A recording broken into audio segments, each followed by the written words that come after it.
Just waiting for the YouTube to start. Just a moment.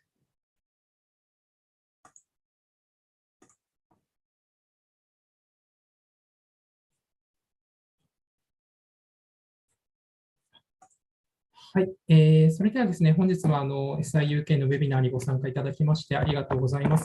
本日はですね、エセックス大学の人権学や、人権学に関連する、修士課程コースについてというウェビナーについてですね、エセックス大学よりアンドリュー先生にお越しいただいております。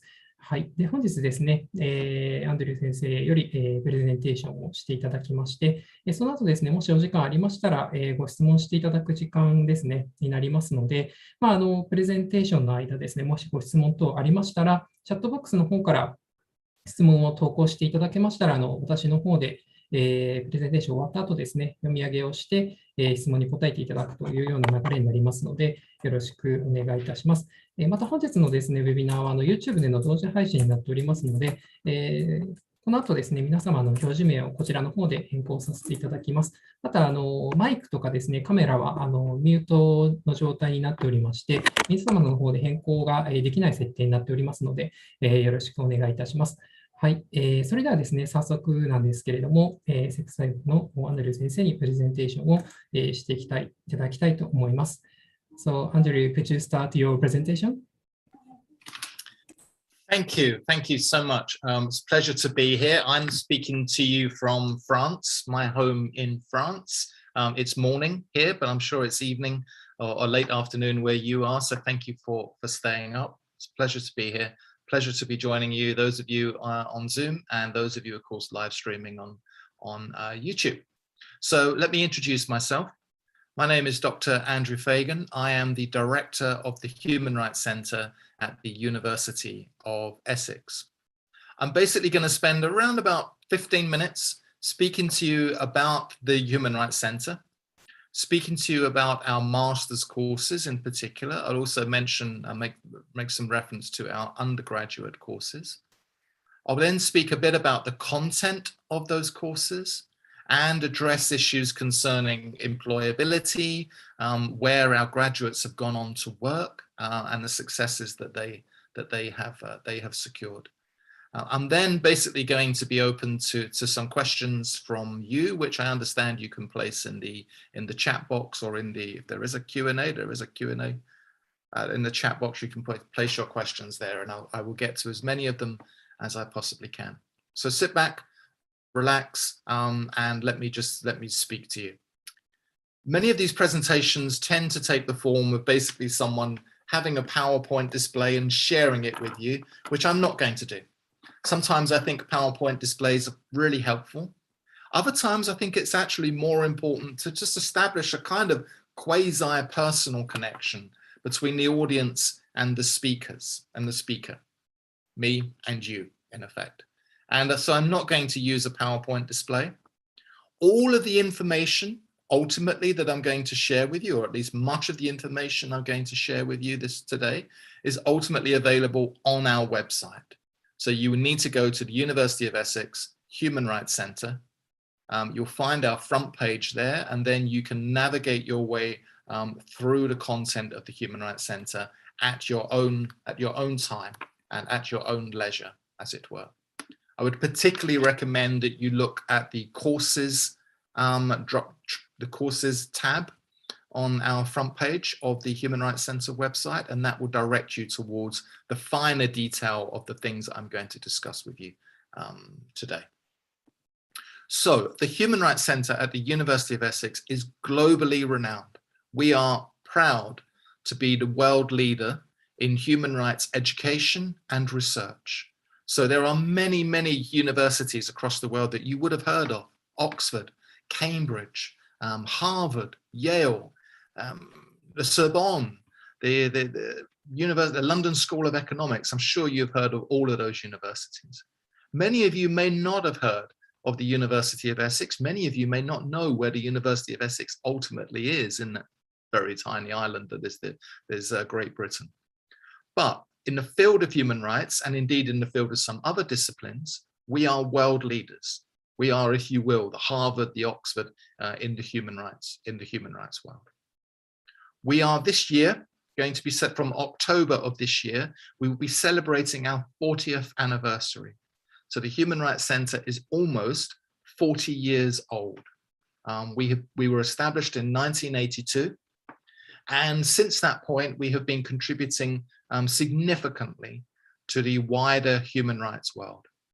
That's both the human rights world in terms of scholarship, education, the work that goes on in universities, in other words, and perhaps more importantly, the human rights work that has been undertaken in the wider world, in the United Nations, in the ASEAN region, in Africa, in the Americas, in North America, in Europe, across the world.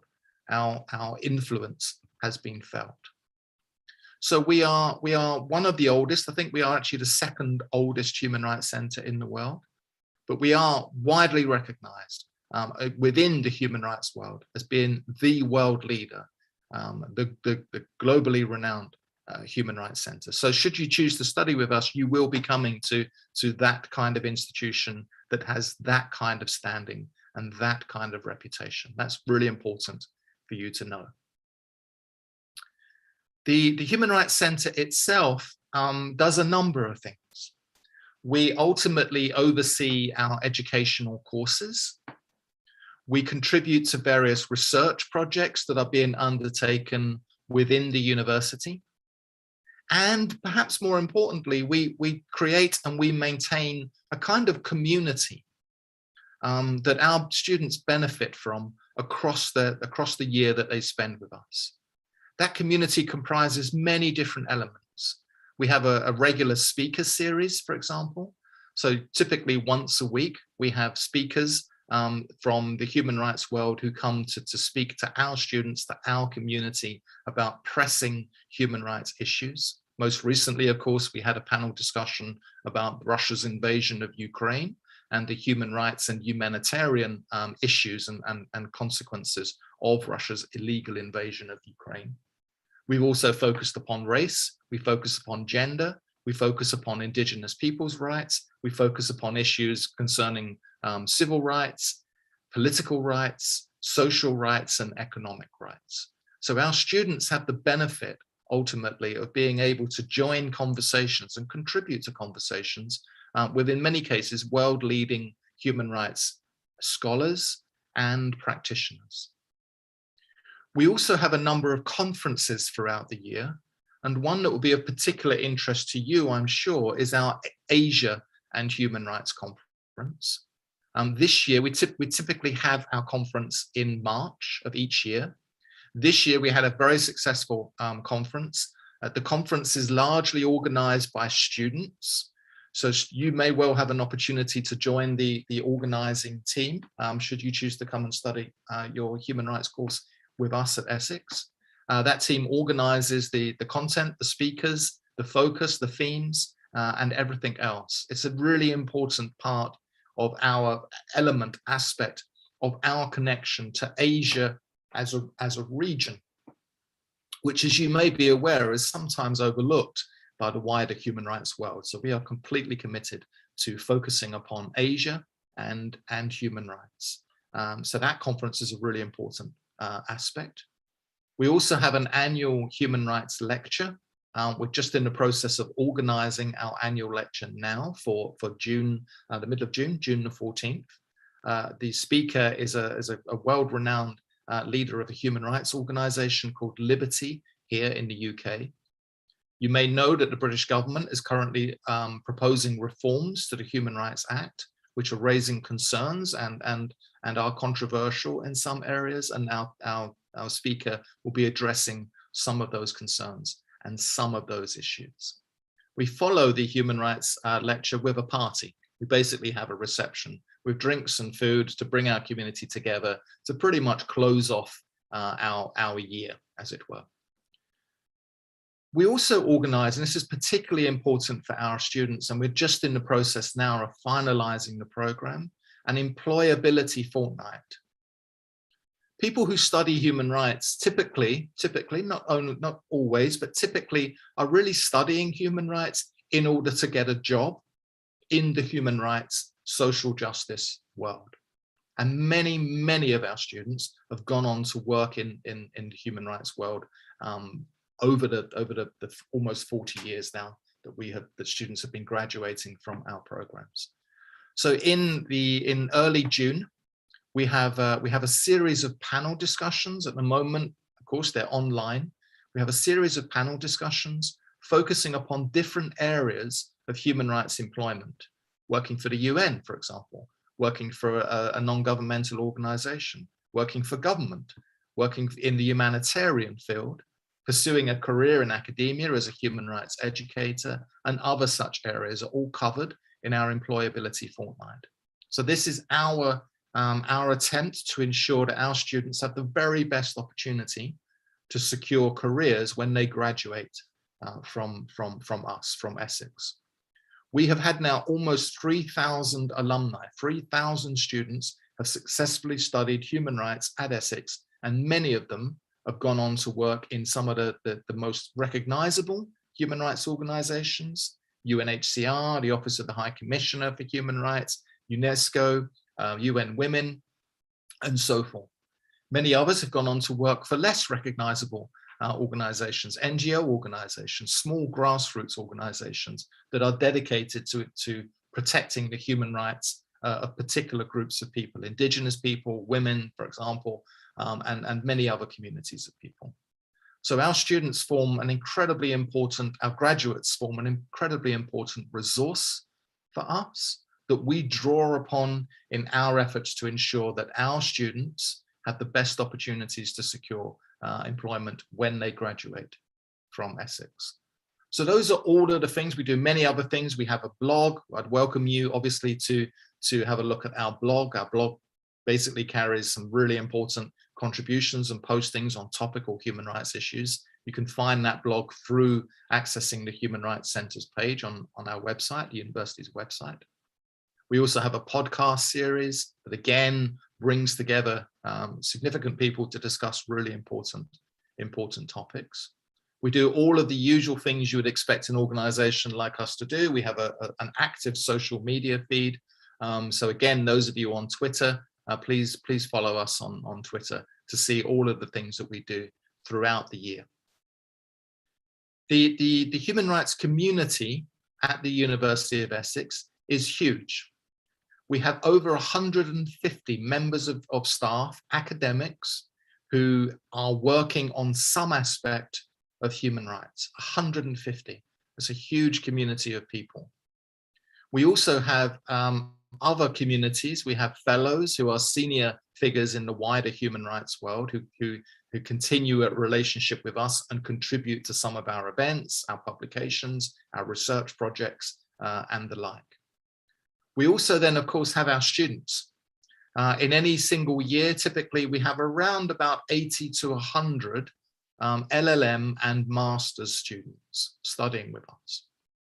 We also have a similar number, a slightly higher number, around about 100, 120 undergraduate students at various stages of their 3 or 4 year degree.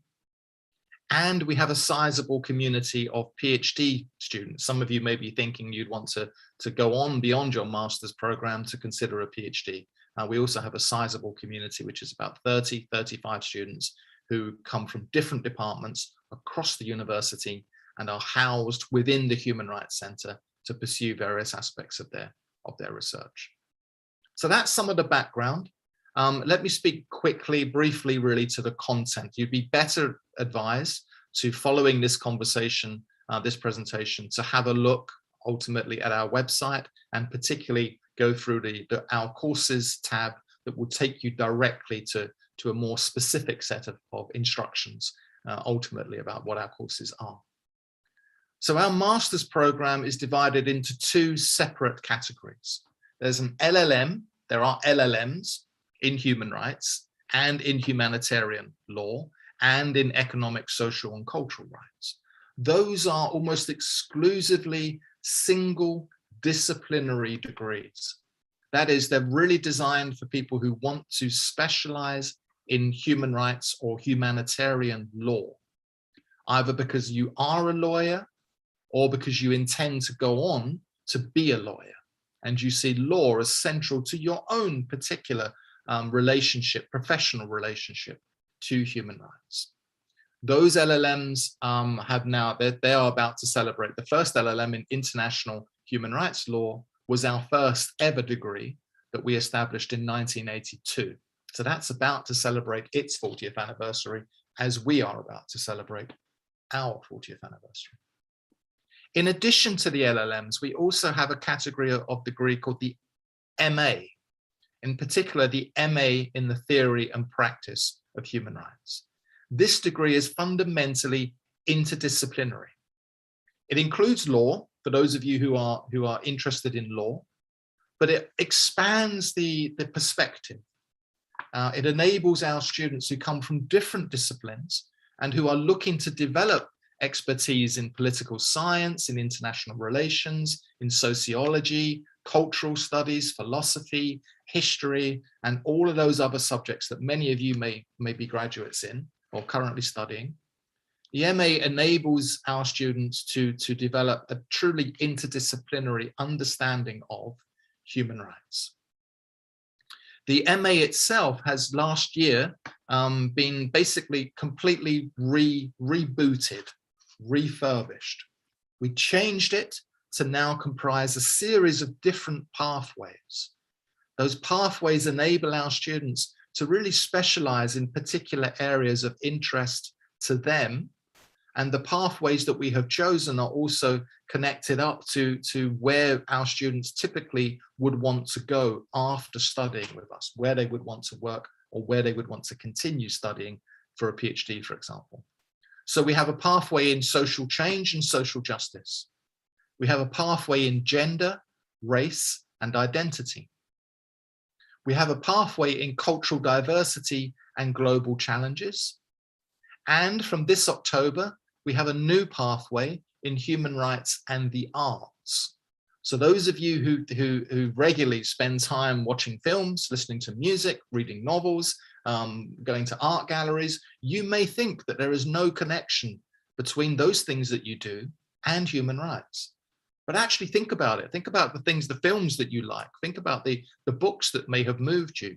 Many of them are ultimately concerned with issues of human rights, social justice, inequalities, and those other factors. So we are introducing this new pathway that is going to enable our students, a different cohort of students typically than we have educated previously, to focus upon the arts and human rights.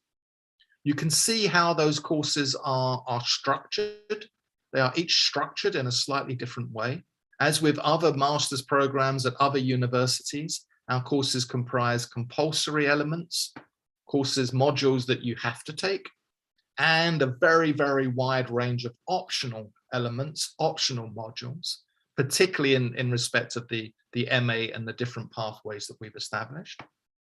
And then, as our students now are currently beginning to think about, a dissertation. So our master's programs all include a dissertation of 10 to 12,000 words on a topic, a subject of the students choosing, something which is often very close to their hearts, that they are fundamentally interested in, which is supervised, of course, by academics.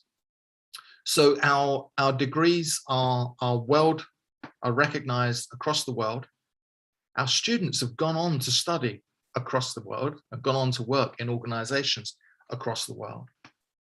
We have the widest range of human rights expertise, I would say, anywhere in the world. Remember, we have 152 actually, academics who are formally members of the Human Rights Center, working on a vast range of different human rights issues. The things that interest you, however unusual they may be in the human rights field, there's likely to be someone at Essex, an academic at Essex, who is writing and teaching on those kinds of topics and those kinds of subjects. We are deeply committed to ensuring that the Human Rights Center is able to carry on influencing the wider human rights world. And one way in which we do that in various ways, but obviously an important way in which we do that for your interest, for your benefit, is to promote your career development through the employability fortnight and other elements to promoting employability of our students. So I'm going to close in a moment or two. I hope that this has been helpful to you. I hope that not using PowerPoint slides has enabled us to form a closer kind of connection, as it were. There is, as I say, Essex is an incredibly multicultural environment. It's one of the most multicultural campuses in the world. Our students, our human rights students, come from everywhere, literally everywhere. We have a sizable and growing number of students from Japan and from the Asian region in particular. We also have students, of course, from Europe, from North, South America, from Africa, and literally from Southeast Asia, from across the world. You are likely, if you come and study at Essex, to be in a classroom alongside a student from a country you may not know actually even existed. So it's an incredibly exciting place to be. Our students work incredibly hard. It's a demanding program of study, no question of a doubt about that. But we provide you with support in terms of our environment, our culture, and of course, our formal program throughout the course of the year. I think that's probably enough from me. I'm happy to take any questions in the chat if any of you have any questions. Obviously, I'm happy to hang on for a few more minutes or so. I'll give you, of course, a few moments to type those questions. Please ask a question. Most people's kind of reluctance to ask a question is having to speak, I'm sure for many, if not all of you, in a second language or a foreign language. But here you have an opportunity to effectively ask your questions anonymously. I will do my utmost to address them and answer them. So I'm going to give you a moment or two, a minute, say, to type your questions in the chat. And I'm going to bring that up and I'm waiting anxiously, patiently, of course, for any questions that you may have.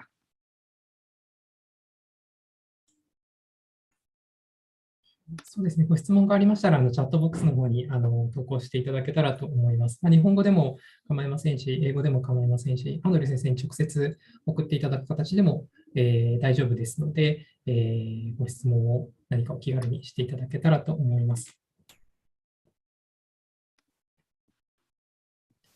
もし日本語で投稿される場合は、私の方で簡単にちょっと、英語に訳して、読み上げさせていただけたらと思います。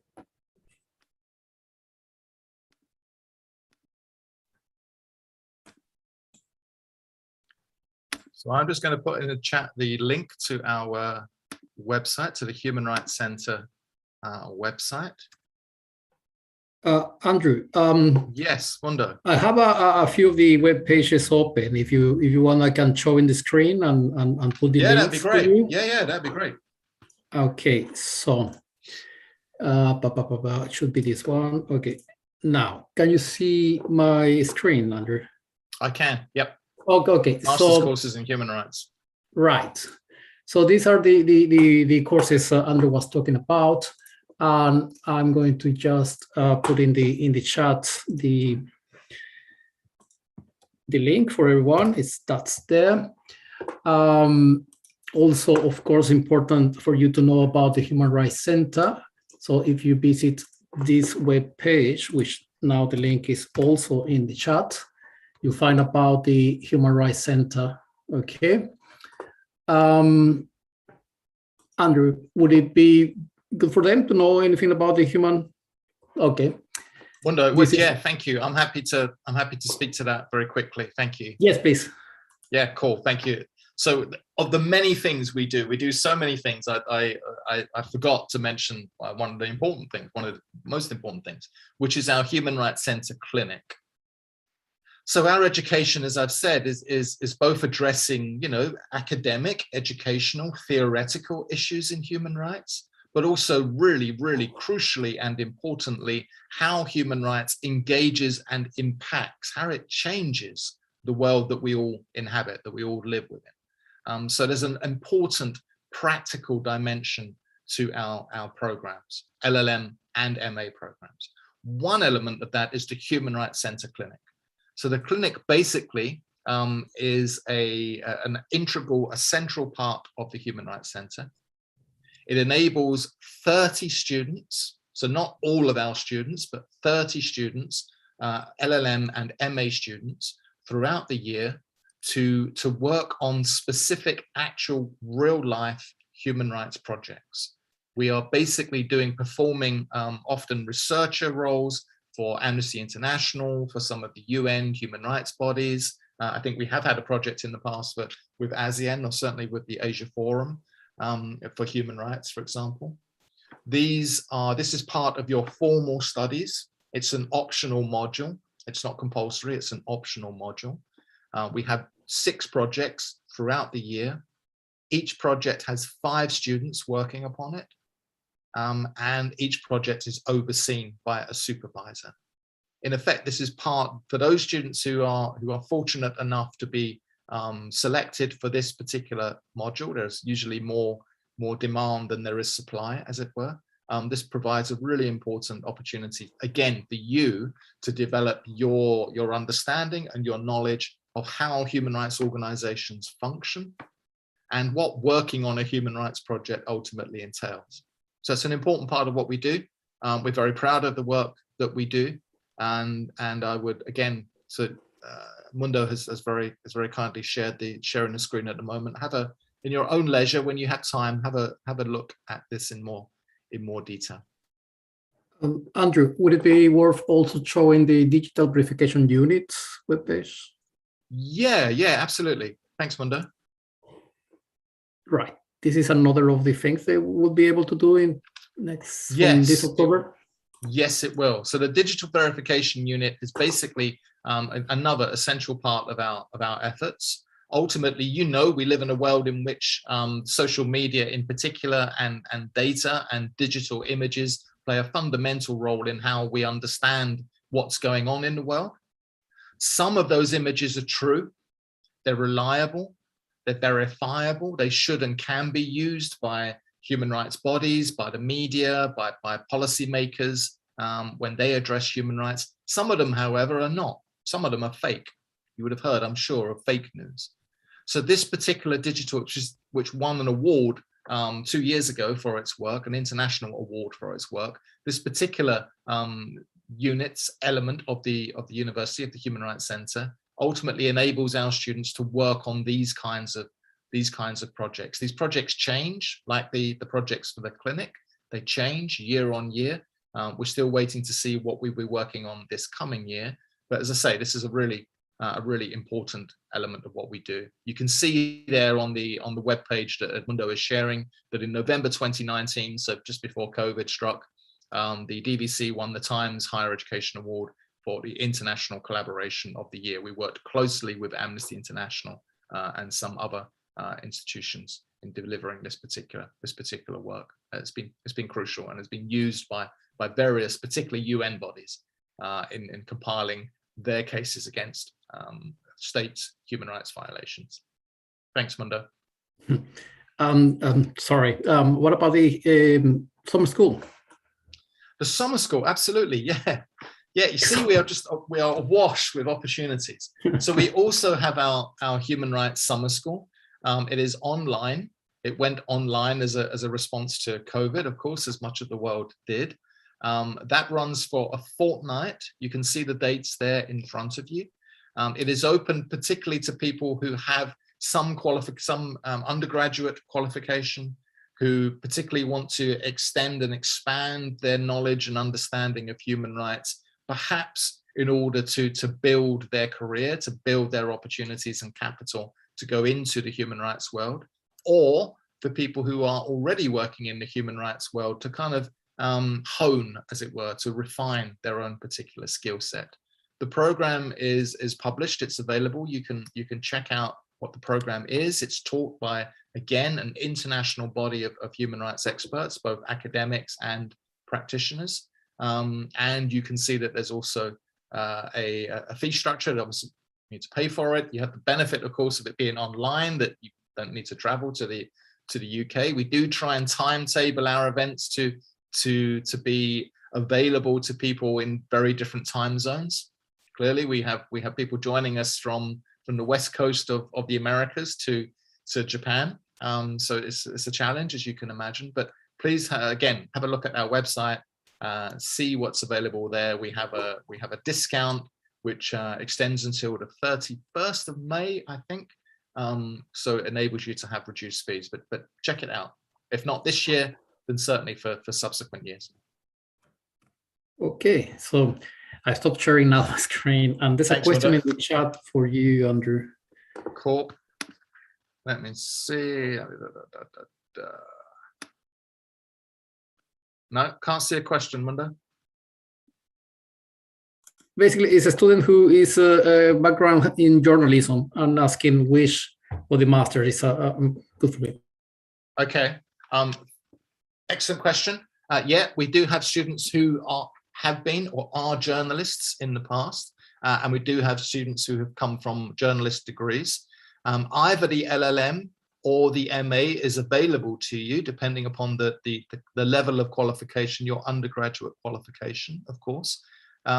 It really depends not so much on where you're coming from, your choice of degree. It's not so much where you're coming from as where you want to go.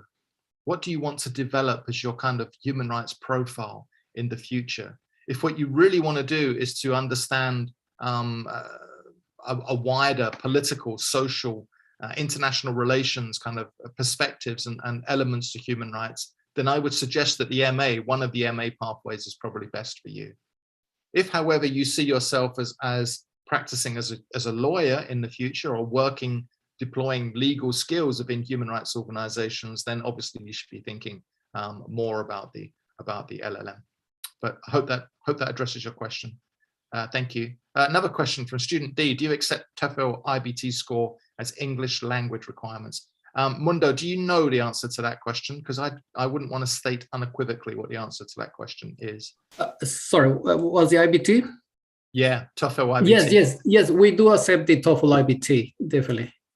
Cool. And above that is another question, Andrew.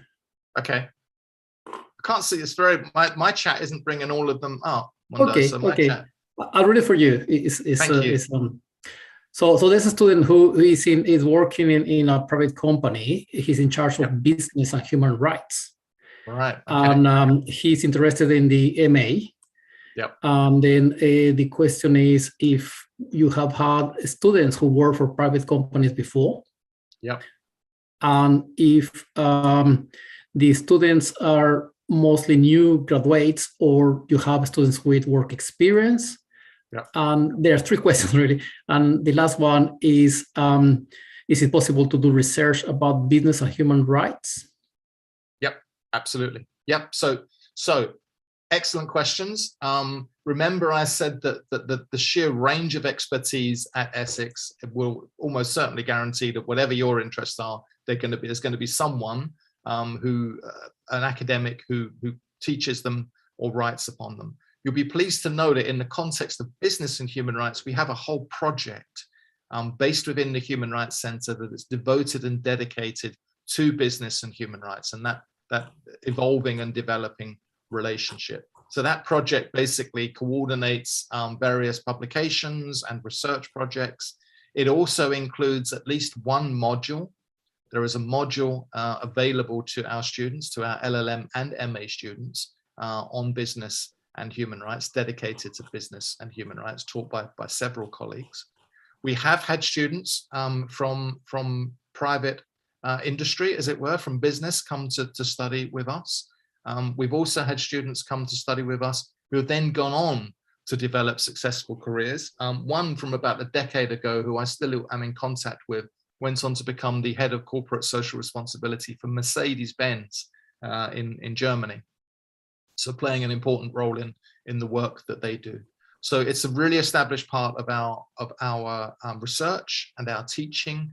We are very accustomed to students from those backgrounds studying with us, and I'm sure you would find a very suitable home at Essex should you come and study with us. Hope that addresses all three parts of your question. Okay.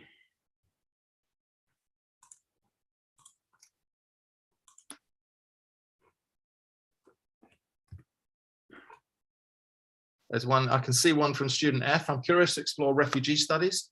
So which course matches my interest the most? MA Theory and Practice of Human Rights. So refugee studies are typically more law focused.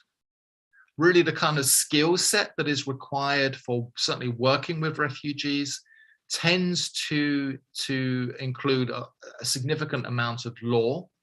You will know, of course, that the status of refugees in Japan, I suspect you know this, is particularly problematic. And that's particularly problematic as a consequence of various laws and instruments that Japan has not signed or does not implement if they have signed them. So I would actually suggest that you think more about the LLM rather than the MA. Although having said that, we do have students, former students who have studied the MA and have gone on to work for the UN Office of the High Commissioner for Human Rights, for Refugees, for example, UNHCR. So it's possible to do either, but I would suggest that actually if your interest is really focused upon refugee studies, that you consider the LLM in humanitarian law or the LLM in international human rights law. But feel free, of course, to look at the MA. In terms of the specific pathway that would probably work best for you within the MA in Theory and Practice of Human Rights with a refugees angle would be cultural diversity and global challenges. But I'll leave you to have a look again at the website to inform yourself in more detail about the content of the courses. Any other questions? Actually, I have another question related to business and human rights. One student asked me if you have any events related to business and human rights. We have usually as part of our speaker series, we have at least 1 week dedicated to issues and topics in human rights and business. Go to YouTube, you know YouTube, type in the search box Essex Human Rights Center, and you will see our videos, because all of our speaker series from March, April 2020 went online. Basically, they were all delivered through Zoom, and that enabled us to upload many of them onto our designated YouTube channel. So go to our YouTube page, and you'll be able to find there, if you do a quick search, you'll be able to find there at least 2, if not 3, speaker series that are dedicated to business and human rights. That will give you a taster, ultimately, of the kinds of things that we have, kinds of events that we have held on business and human rights previously. Again, I hope that addresses your question. I'm going to scroll down. I can see there's one new message. Human Rights Clinic. No. Okay. Any other questions from anyone?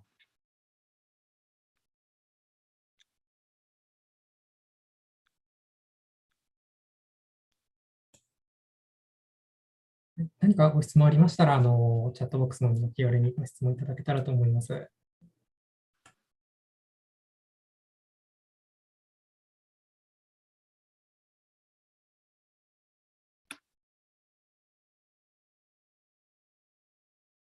Okay, I think that's you probably exhausted your questions. If there are any other questions subsequently, I'm sure someone will be able to take them or pass them on to me.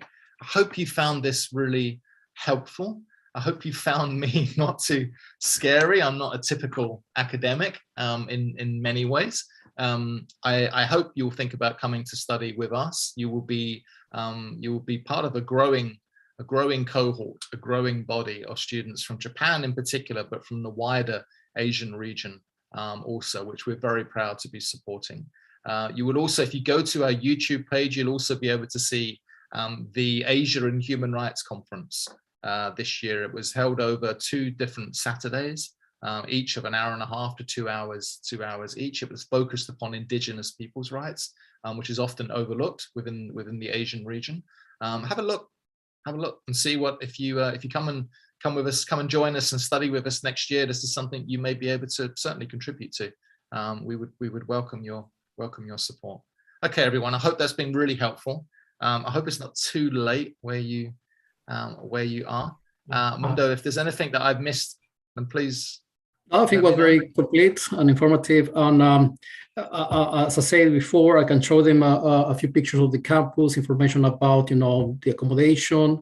Some of the participants might be already applying or applied, and so it would be useful for them to know. So shall we do that? Sounds great. Can I ask one question before you? Yes, of course. Actually, I received one question about reference letter. So when they apply for the postgraduate course, so I think you need a reference letter.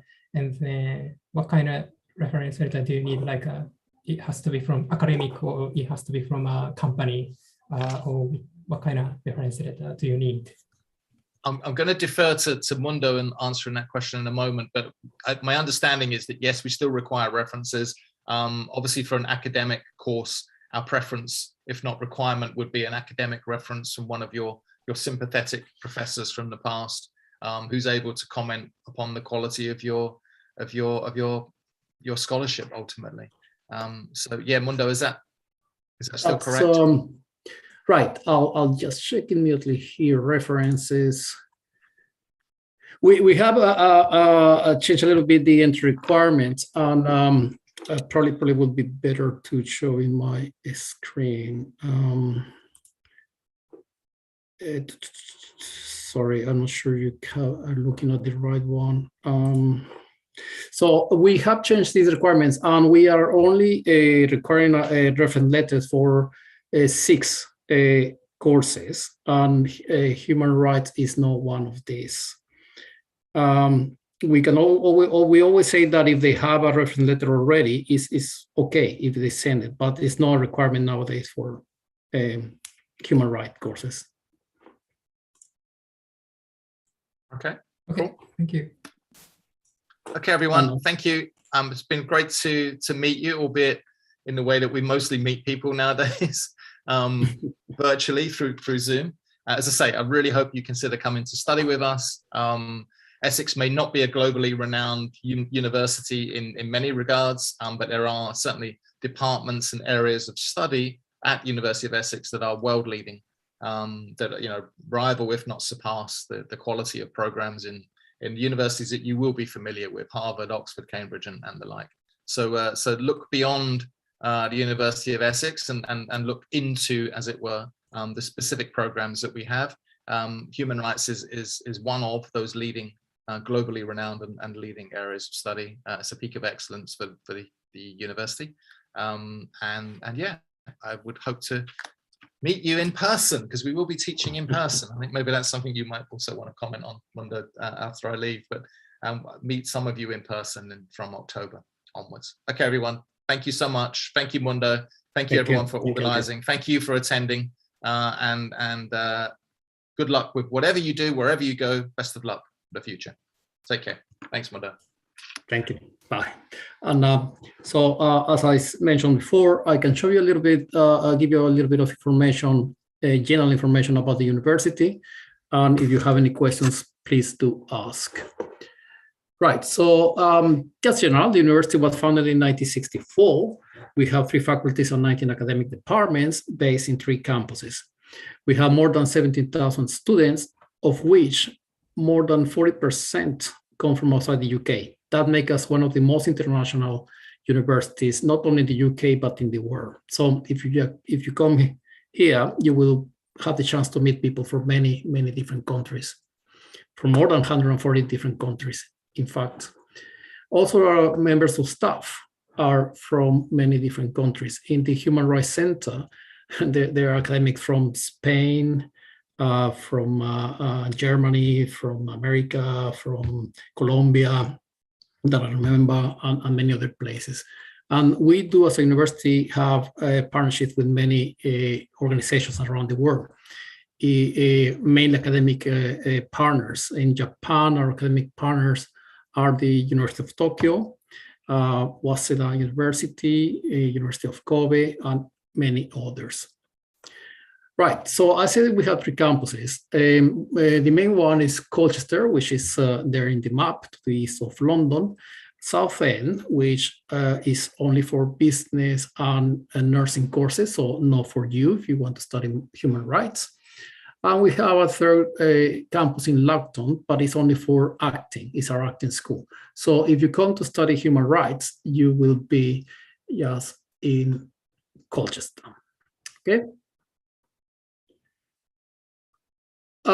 Okay, the talk was for master courses, but if any of you are thinking of studying a bachelor's in human rights, you will find all the information in our prospectus, and you can download that prospectus from the web page at the bottom of the slide.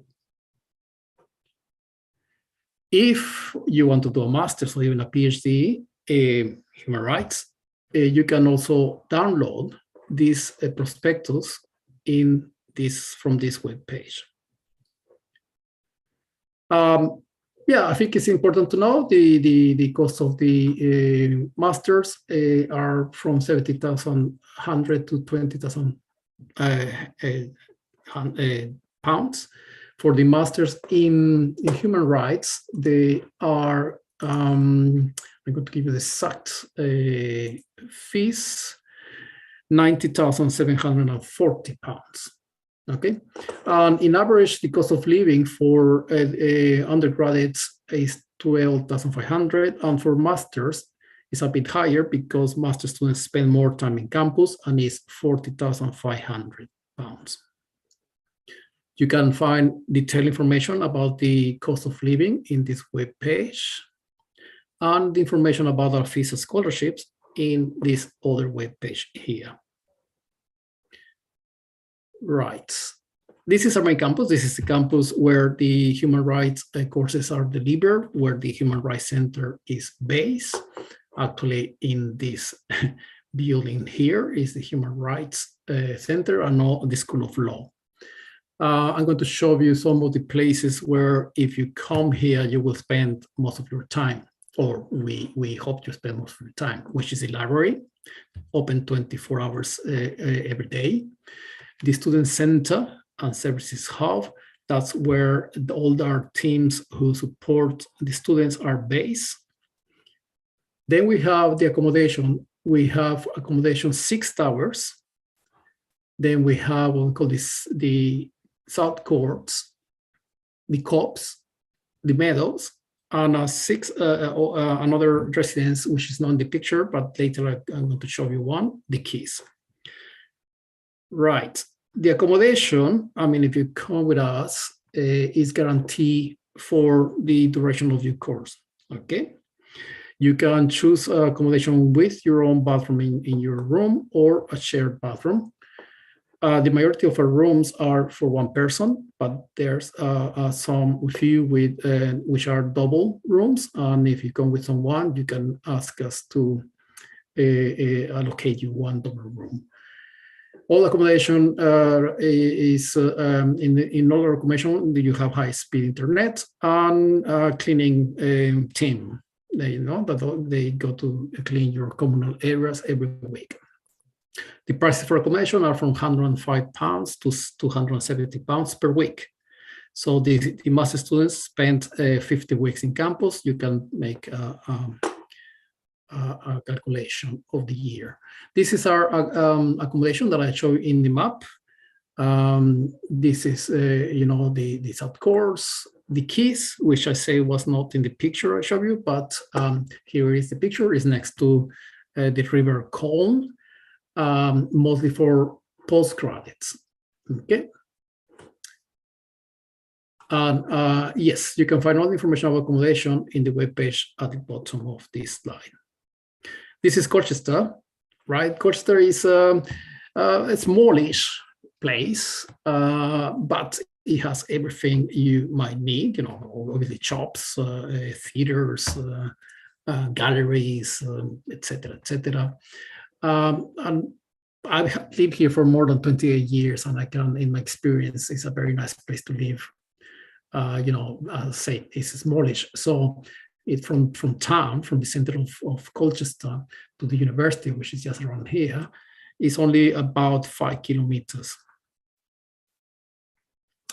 Colchester is a very historic place. It was the first town in the UK, in what is now the UK. It was the capital of the Roman colony in Great Britain.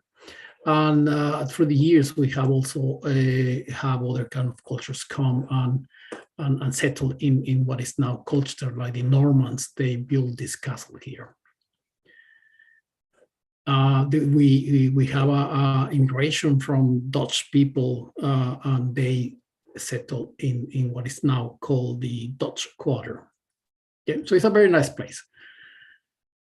A little bit of student life, not everything is studying, so there's a lot of activities like the ones I'm showing you. Now you can participate in these activities. The majority of these activities are organized by the student union and the student societies. We have hundreds of sport clubs and student societies, and I would recommend you to join either a club or a student society or both, because that's the easiest way to meet people and, of course, have fun.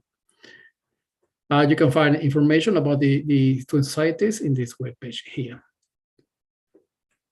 Some examples, we have the Pakistani Society, we have the celebration of the New Year, Chinese New Year, the Cypriot Society was here, Sports Club, they are the cheerleaders club, and other events like the SU organizes, like going to the races, or just last week they organized the Christmas party, because we didn't have one because of the COVID, but now we have a Christmas party.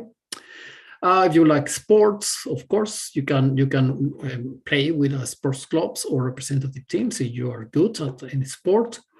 We have a sports arena where our representative teams in basketball and volleyball plays. We have a gym. We have many different courts, squash, basketball, volleyball, you name it.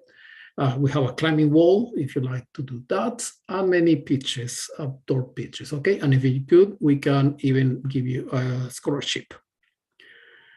If you like, okay, this is important, you always be supported by your department and the university. You will have a personal tutor and a peer mentor. That's the tutor is an academic in the Human Rights Center, and the peer mentor is a senior student also in the human rights. Okay, they will support you with your studies. We have a learning success team that will support you with any needs you have in study skills.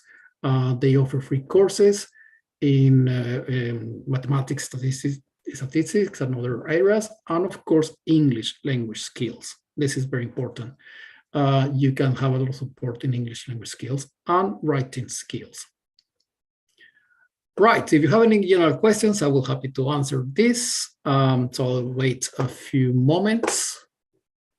And if you don't have questions right now, you can always email me to this email address. そうですね、もしまた他にご質問等ありましたら、あと5分ほどですね、お時間ありますので、エセックス大学についての一般的なことなどです、何でもご質問いただけますので、もしありましたらチャットボックスの方にご質問いただけたらと思います。はい。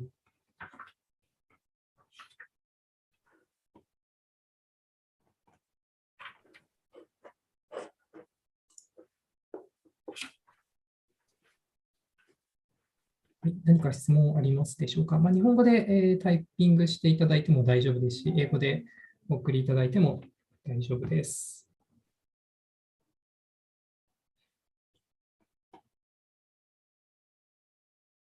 So, can I ask a question about the support for international students? A lot of international students are kind of worried about their English level when they join the postgraduate or undergraduate. So during the term time, do you have any support for English, English a support course? Or yes. Thank you for the question. I mean, definitely we offer support for students in the area of English, in the English language. And even every year at the beginning of the academic year, we ask all non-native speakers of English to sit an exam. This exam is just to find out if the students are weak in one of the 4 language skills, writing, listening, etc. And if we find out that they're weak in one of the 4 skills or more than one skill, we offer them a free English course. Okay, so that course is called an in-sessional English course, free, and it's only to support you. So yes, and doesn't have to be just at the beginning of the year. The students can come to the I call the hub student services, and there will be people with whom they can discuss their situation, and they will recommend a course or ask a tutor to help them. So definitely, we have a lot of support with the English. And as you saw related, we also support people with the writing skills, okay? And that's another important thing, because writing in English is not the same as writing in other languages. For example, in Spanish, I'm a native speaker of Spanish. We write a lot, a lot of words, a lot of sentences to say one thing, and in English is different. So probably more shorter sentences. And so might be the same with Japanese. So the writing skills course is also free. Okay, thank you very much. And I also have another question about getting a job in the UK after graduation, because in the UK the graduate route visa started a couple of years ago, and then a lot of students are interested in getting a job in the UK after finishing a degree course.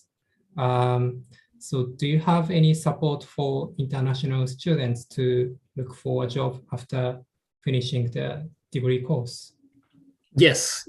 We do have a professional team that addresses these needs. We have a employability center. Okay, so people can go and discuss that with them. Probably can show you the name. Well, doesn't matter. But we do support people. We have workshops to teach things like how to write an effective CV, curriculum vitae. We organize employers fairs, so companies comes to campus to talk about job opportunities.